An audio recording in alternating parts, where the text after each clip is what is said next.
Confident group chairman C J. Roy ആത്മഹത്യ ചെയ്തതുമായി ബന്ധപ്പെട്ട് വലിയ വിവാദങ്ങൾ കത്തിപ്പടരുകയാണ്. ഏറ്റവും ഒടുവിൽ റോയിയുടെ ഡയറി കണ്ടെടുത്ത അന്വേഷണ സംഘം ദിവസങ്ങൾക്ക് മുമ്പ് തന്നെ റോയി ആത്മഹത്യ ചെയ്യാൻ തീരുമാനിച്ചു എന്ന സൂചനകൾ ഡയറി കുറിപ്പിലുണ്ട് എന്ന് വെളിപ്പെടുത്തിയിരിക്കുകയാണ്. എന്തായാലും കേസിൻ്റെ അന്വേഷണം കാര്യക്ഷമമായി നടക്കട്ടെ. റോയി ആത്മഹത്യ ചെയ്തതാണെങ്കിൽ അതിൻ്റെ കാരണം എന്താണ്? റോയിക്ക് പറയുന്നത് പോലെ സാമ്പത്തിക ബാധ്യതയോ സാമ്പത്തിക പ്രശ്നങ്ങളോ അതോ റോയി നടത്തി എന്ന് കരുതപ്പെടുന്ന സാമ്പത്തിക ഇടപാടുകളെക്കുറിച്ചുള്ള ദുരൂഹതയോ അതൊക്കെ ഈ അന്വേഷണത്തിൽ പുറത്തു വരേണ്ട കാര്യങ്ങളാണ്. എന്തായാലും നമുക്ക് റോയിയെക്കുറിച്ച് അല്പം പിന്നിലേക്ക് സഞ്ചരിച്ചു നോക്കാം. റോയിയെക്കുറിച്ച് അറിയാൻ ഏതാണ്ട് 90കളുടെ അവസാനം 1998-99 കാലത്ത് ഹെവ്ലെറ്റ് പാക്കേർഡ് എന്ന HP എന്ന കമ്പനിയിൽ ജോലി ചെയ്തിരുന്ന റോയി ആ ജോലി രാജിവെച്ച് 2000-2001 കാലത്താണ് ബംഗളൂരുവിലെ ക്രിസ്റ്റൽ ഗ്രൂപ്പ് എന്ന് പറയുന്ന ഒരു റിയൽ എസ്റ്റേറ്റ് കമ്പനിയിൽ ജോലിക്ക് കയറുന്നത്. അവിടെ ഒരു സാധാരണ മാനേജറായി ജോലിക്ക് കയറിയ സി.ജെ. റോയി പിന്നീട് അതിൻ്റെ ഓപ്പറേഷൻ മാനേജറും ജനറൽ മാനേജറും ഒടുവിൽ പാർട്ട്ണറും ഒക്കെയായി മാറുന്ന കാഴ്ച കേവലം 3-4 വർഷങ്ങൾ കൊണ്ട് അത്തരം സംഭവങ്ങൾ നടന്നു കഴിഞ്ഞു എന്നുള്ളതാണ് സത്യം. അതായത് ഈ പറഞ്ഞതുപോലെ ഒരു സാധാരണ മാനേജറായി ക്രിസ്റ്റൽ ഗ്രൂപ്പിൽ ജോലിക്ക് കയറിയ സി.ജെ. റോയി വളരെ പെട്ടെന്ന് വെറും 3-4 വർഷങ്ങൾ കൊണ്ട് അതിൻ്റെ ഉടമസ്ഥനായി മാറിയ കാഴ്ചയാണ് കാണാൻ കഴിഞ്ഞത്. പിന്നീടാണ് അദ്ദേഹം ആ ക്രിസ്റ്റൽ ഗ്രൂപ്പിൽ നിന്ന് പുറത്തു പോവുകയും കോൺഫിഡൻറ്റ് ഗ്രൂപ്പ് എന്ന ഈ കമ്പനി സ്ഥാപിക്കുകയും ചെയ്തത്. ഈ കമ്പനി സ്ഥാപിച്ചപ്പോൾ അദ്ദേഹം മുതൽ മുടക്കിയത് വായ്പ എടുത്തിട്ടോ ആരുടെയെങ്കിലും സംഭാവന നിക്ഷേപം സ്വീകരിച്ചുകൊണ്ടോ ഒന്നും ആയിരുന്നില്ല. മറിച്ച് അദ്ദേഹത്തിൻ്റെ കൈവശം മുതൽ മുടക്കാനുള്ള പണം ഉണ്ടായിരുന്നു. അങ്ങനെ സ്വന്തം പണം ഉപയോഗിച്ചാണ് റോയി ബിസിനസ് തുടങ്ങിയത്.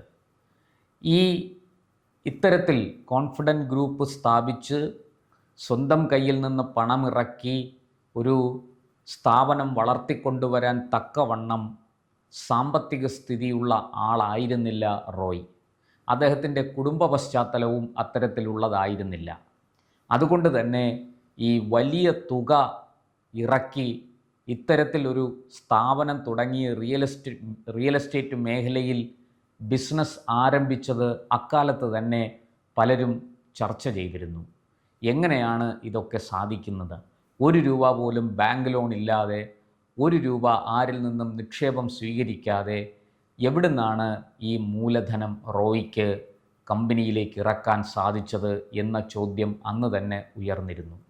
എന്തായാലും ഇത് സംബന്ധിച്ച് സുരേഷ് ബാലകൃഷ്ണൻ എന്നൊരാൾ ഫേസ്ബുക്കിൽ വളരെ ദുരൂഹമായ പല കാര്യങ്ങളെക്കുറിച്ചും എഴുതുന്നുണ്ട്. അദ്ദേഹത്തിൻ്റെ പോസ്റ്റ് ഇപ്പോൾ സോഷ്യൽ മീഡിയയിൽ വൈറലായിരിക്കുകയാണ്. അതെടുത്തു വെച്ച് തലങ്ങും വിലങ്ങും ആൾക്കാർ ചർച്ച ചെയ്യുന്നുണ്ട്, അനുകൂലിച്ചും പ്രതികൂലിച്ചും. എന്തായാലും ഈ സി.ജെ. റോയിയുടെ മരണത്തിലെ ദുരൂഹത നീക്കണം എന്നുള്ളത് വളരെ അത്യാവശ്യമാണ്. ഈ മരണവുമായി ബന്ധപ്പെട്ട് ഇപ്പോൾ സോഷ്യൽ മീഡിയയിൽ ഉയരുന്ന പ്രതികരണം കൊടുത്താൽ കൊല്ലത്തും കിട്ടും. പണ്ട് ക്രിസ്റ്റൽ ഗ്രൂപ്പിൽ ജോലി ചെയ്തപ്പോൾ അതിൻ്റെ ഉടമസ്ഥൻ കൃഷ്ണൻ നമ്പൂതിരി എന്ന അതിൻ്റെ മുതലാളിയെ പറ്റിച്ചാണ് അല്ലെങ്കിൽ വഞ്ചിച്ചാണ് സി.ജെ. റോയി ഈ നേട്ടങ്ങളൊക്കെ സ്വന്തമാക്കിയത്. വെറും 2 പതിറ്റാണ്ട് കൊണ്ട് 10,000 കോടി രൂപയുടെ ആസ്തി റോയി നേടിയത് അങ്ങനെയാണ് എന്ന മട്ടിലുള്ള പ്രതികരണങ്ങളാണ് സോഷ്യൽ മീഡിയയിൽ വരുന്നത്. ഇതിനെക്കുറിച്ചും സുരേഷ് ബാലകൃഷ്ണൻ എഴുതുന്നുണ്ട്. സുരേഷ് ബാലകൃഷ്ണൻ്റെ പോസ്റ്റിനെ ആധാരമാക്കിയാണ് ആൾക്കാർ റോയിയെയും കോൺഫിഡൻറ്റ് ഗ്രൂപ്പിനെയും ആക്രമിക്കുന്നതും അനുകൂലിക്കുന്നതും പ്രതികൂലിക്കുന്നതും. സുരേഷ് ബാലകൃഷ്ണൻ എഴുതുന്നത് ഈ ക്രിസ്റ്റൽ ഗ്രൂപ്പിൻ്റെ ഉടമസ്ഥൻ കൃഷ്ണൻ നമ്പൂതിരി എന്നൊരു മലയാളിയാണ്. അദ്ദേഹം ഒരു എൻജിനീയറാണ്. പണ്ട്, അതായത് വളരെ പണ്ട് 60കളുടെ അവസാനം 70കൾ 80കളൊക്കെ ഗൾഫിൽ പോയി ജോലി ചെയ്ത് ധാരാളം പണം സമ്പാദിച്ചു. അക്കാലത്തൊക്കെ ഗൾഫിൽ പോകുന്ന പ്രത്യേകിച്ചും എൻജിനീയർമാരായിട്ടുള്ളവർക്ക് വലിയ രീതിയിൽ പണം സമ്പാദിക്കാൻ കഴിഞ്ഞിരുന്നു. അത് 90കൾക്ക് ശേഷമാണ് അതിൽ കുറവ് സംഭവിച്ചത്. എന്തായാലും ഈ കൃഷ്ണൻ നമ്പൂതിരി ഗൾഫിൽ അധ്വാനിച്ച് വലിയ രീതിയിൽ പണം സമ്പാദിച്ച് അതുമായിട്ട് നാട്ടിൽ മടങ്ങിയെത്തിയിട്ട് ബാംഗ്ലൂർ ഒരു റിയൽ എസ്റ്റേറ്റ് കമ്പനി ആരംഭിച്ചു. അദ്ദേഹവും ഭാര്യ ലതയും കൂടി ചേർന്നാണ് കമ്പനി ആരംഭിച്ചത്. കൃഷ്ണൻ നമ്പൂതിരിയുടെ ക്രിസ് KRIS, അതുപോലെ ലതയിലെ LATH, ലത തിരിച്ചിട്ടിട്ട് ചില അക്ഷരങ്ങൾ, ആദ്യത്തെ 3 അക്ഷരങ്ങൾ മാത്രം എടുത്തു.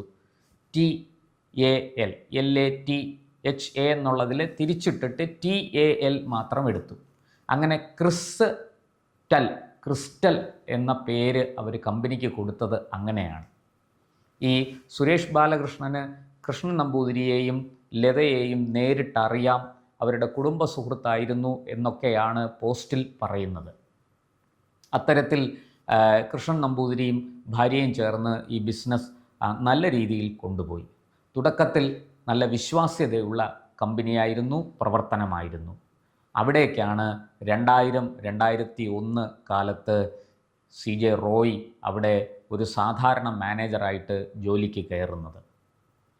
വളരെ പെട്ടെന്ന് തന്നെ കൃഷ്ണൻ നമ്പൂതിരിയുടെയും ലതയുടെയും വിശ്വാസം ആർജിച്ചെടുക്കാൻ റോയ്ക്ക് സാധിച്ചു. അങ്ങനെ പടിപടിയായിട്ട് വളരെ പെട്ടെന്ന് അദ്ദേഹം ഓപ്പറേഷൻസ് മാനേജറാകുന്നു, അവിടുന്ന് ജനറൽ മാനേജറാകുന്നു, പിന്നീട് കമ്പനിയുടെ പാർട്ട്ണറാകുന്നു. ഒരു സുപ്രഭാതത്തിൽ, അതായത് 2004-2005 കാലത്ത് നമ്മളൊക്കെ കേൾക്കുന്ന കഥ, അന്ന് ലോകം കേട്ട കഥ, കൃഷ്ണൻ നമ്പൂതിരി പൊട്ടിപ്പൊളിഞ്ഞു. കൃഷ്ണൻ നമ്പൂതിരിയുടെ സ്വത്തുക്കൾ, ഈ കമ്പനി അടക്കം പലതും റോയിയുടെ കൈവശമായി. കൃഷ്ണൻ നമ്പൂതിരി നിരവധി കേസുകളിൽ പെട്ടു. കാരണം ഈ ബിൽഡിങ് നിർമ്മാണ രംഗത്ത് നമുക്കറിയാം, ഫ്ലാറ്റുകളും മറ്റും നിർമ്മിക്കുമ്പോൾ അവിടെ വലിയ രീതിയിൽ ആൾക്കാരിൽ നിന്ന് ആദ്യമേ പണം അഡ്വാൻസ് ആയിട്ട് വാങ്ങും. എന്നിട്ട് ഈ ഫ്ലാറ്റുകൾ നിർമ്മിക്കാൻ തുടങ്ങും. നിർമ്മിച്ച് പൂർത്തിയാക്കി ഉടമസ്ഥർക്ക് അത് ആദ്യമേ ഒരു എഗ്രിമെൻ്റ് ഉണ്ടാവും, ഇത്ര സമയം കൊണ്ടാണ് ഫ്ലാറ്റ് നിർമ്മിച്ച് നൽകുക എന്ന്. അങ്ങനെ ഫ്ലാറ്റുകൾ നിർമ്മിച്ച് പറഞ്ഞ സമയത്തിന് അവർക്ക് കൈമാറും. ഇങ്ങനെയാണെങ്കിൽ കുഴപ്പമില്ല. സമയം വൈകുമ്പോഴാണ് ഈ പണം മുടക്കിയ ആൾക്കാർ കേസിന് പോകുന്നത്.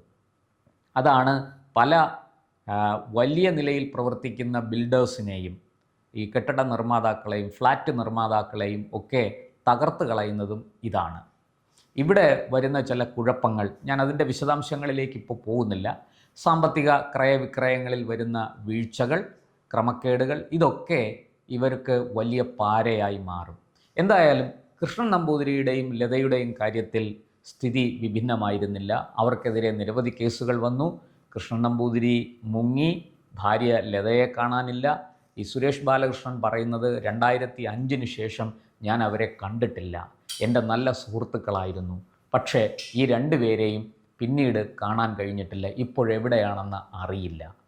അന്ന് അവരെ വഞ്ചിച്ച്, അവരെ പറ്റിച്ച് റോയി സ്വത്തുക്കളെല്ലാം അടിച്ചെടുത്തു എന്ന ഒരു ആരോപണവും ഇയാൾ ഉന്നയിക്കുന്നുണ്ട് ഫേസ്ബുക്ക് പോസ്റ്റിൽ. എന്തായാലും ഇതേക്കുറിച്ചൊക്കെ അന്വേഷിക്കട്ടെ. ഈ പറഞ്ഞതുപോലെ 2005 ശേഷം വച്ചടി കയറ്റമായിരുന്നു റോയ്ക്ക്. റോയ് വളരെ പെട്ടെന്ന് വളർന്നു. വലിയ നിലയിൽ, അതായത് സാധാരണ നിലയ്ക്കല്ല, ആഡംബര കാറുകളുടെ അത്യപൂർവ ശേഖരം, അതുപോലെ വിദേശത്ത് ബിസിനസ്. ഇപ്പോൾ എല്ലാവർക്കും അറിയുന്ന കാര്യമാണ് ഈ സ്ലോവാക്യൻ കോൺസുലുമായിട്ടുള്ള ഇടപാടും കാര്യങ്ങളുമൊക്കെയല്ല. ഞാൻ അതിലേക്ക് കൂടുതൽ സമയമെടുക്കുന്നില്ല.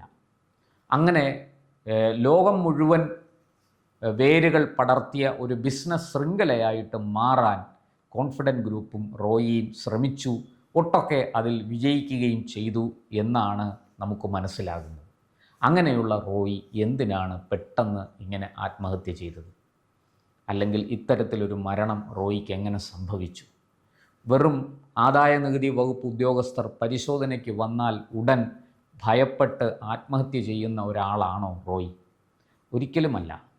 ഈ 20 വർഷം, 2 പതിറ്റാണ്ട് കൊണ്ട് റോയി വെട്ടിപ്പിടിച്ച സാമ്രാജ്യം വളരെ വലുതാണ്. അത്രയൊക്കെ ചെയ്യണമെങ്കിൽ അസാമാന്യമായ മനോബലം കൂടിയേ തീരൂ. അങ്ങനെ നല്ല ബുദ്ധിയും കഴിവും മനോബലവും ഉള്ള ആളാണ് റോയ്. നന്നായിട്ട് ബിസിനസ് ചെയ്യാനും അറിയാം. അങ്ങനെയുള്ള റോയ് പിന്നെ എന്തിനാണ് ആത്മഹത്യ ചെയ്തത്? ഈ സുരേഷ് ബാലകൃഷ്ണനെ പോലെയുള്ള ആൾക്കാർ ഫേസ്ബുക്കിലൂടെ പറയുന്ന കാര്യങ്ങൾക്ക് എന്തെങ്കിലും പ്രസക്തിയുണ്ടോ? തീർച്ചയായിട്ടും കല്ലും നെല്ലും തിരിയണം. പൊതുജനത്തിന് സത്യം അറിയണം. കുറഞ്ഞ പക്ഷം റോയ്ക്ക് പണം നൽകിയ കസ്റ്റമേഴ്സ് ഉണ്ട്. ഫ്ലാറ്റുകൾ വാങ്ങാൻ വേണ്ടി, വില്ലകൾ നിർമ്മിക്കാൻ വേണ്ടി ഒക്കെ പണം നൽകിയവരുണ്ട്. ഇപ്പോഴും അവർക്ക് ബിൽഡിംഗ് നിർമ്മിച്ച് കിട്ടാനുള്ളവരുണ്ട്.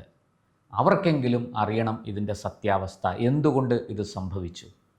വളരെ നേരത്തെ തന്നെ തൻ്റെ ഡയറി കുറിപ്പിൽ താൻ ഇല്ലാതായാൽ കോൺഫിഡൻറ്റ് ഗ്രൂപ്പിനെ നയിക്കേണ്ടത് ആരാണ് എന്നുപോലും റോയി എഴുതി വച്ചിരുന്നു. അതിൻ്റെ അർത്ഥം എന്താണ്? വരികൾക്കിടയിൽ വായിച്ചെടുക്കേണ്ട എന്തൊക്കെയോ ദുരൂഹതകൾ ഈ ഡയറി കുറിപ്പുകളിൽ ഒളിഞ്ഞിരിക്കുന്നുണ്ടോ? ഇതിനൊക്കെ ഉത്തരം തരേണ്ടത് അന്വേഷണ ഉദ്യോഗസ്ഥരാണ്. കുടുംബം വളരെ പെട്ടെന്ന് അദ്ദേഹത്തിൻ്റെ മരണത്തിൽ തകർന്നു പോവുകയും ഇത് ഈ പറയുന്നത് പോലെ ആദായ നികുതി ഉദ്യോഗസ്ഥരുടെ റെയ്ഡാണ് ഇതിന് കാരണമെന്ന് കരുതുകയും ചെയ്യുന്നു. അവരുടെ ആവലാതിക്കും തീർച്ചയായിട്ടും പ്രാധാന്യമുണ്ട്. അത് ഗൗരവത്തിലെടുക്കേണ്ടതാണ്. വെറും ആദായ നികുതി ഉദ്യോഗസ്ഥരുടെ വിരട്ടൽ അല്ലെങ്കിൽ ഭീഷണിക്ക് അടിപ്പെട്ട് റോയി ആത്മഹത്യ ചെയ്തു എന്ന് കരുതാനും ന്യായമില്ല. അതുകൊണ്ട് തന്നെ ഈ 90-കൾക്ക് ശേഷമുള്ള റോയിയുടെ വളർച്ചയും വികാസവും തീർച്ചയായിട്ടും അന്വേഷിക്കപ്പെടേണ്ടതാണ്. അതുപോലെ തന്നെ ഈ ബിൽഡിംഗ് നിർമ്മാതാക്കൾ, അതായത് ഫ്ലാറ്റ് പോലെയുള്ള വില്ലകൾ ഒക്കെ നിർമ്മിക്കുന്ന കമ്പനികൾക്കും ആൾക്കാർക്കും വലിയ തോതിൽ വിദേശത്തുനിന്ന് പണം വരാറുണ്ട് എന്ന് നമ്മളൊക്കെ കേട്ടിട്ടുണ്ട്.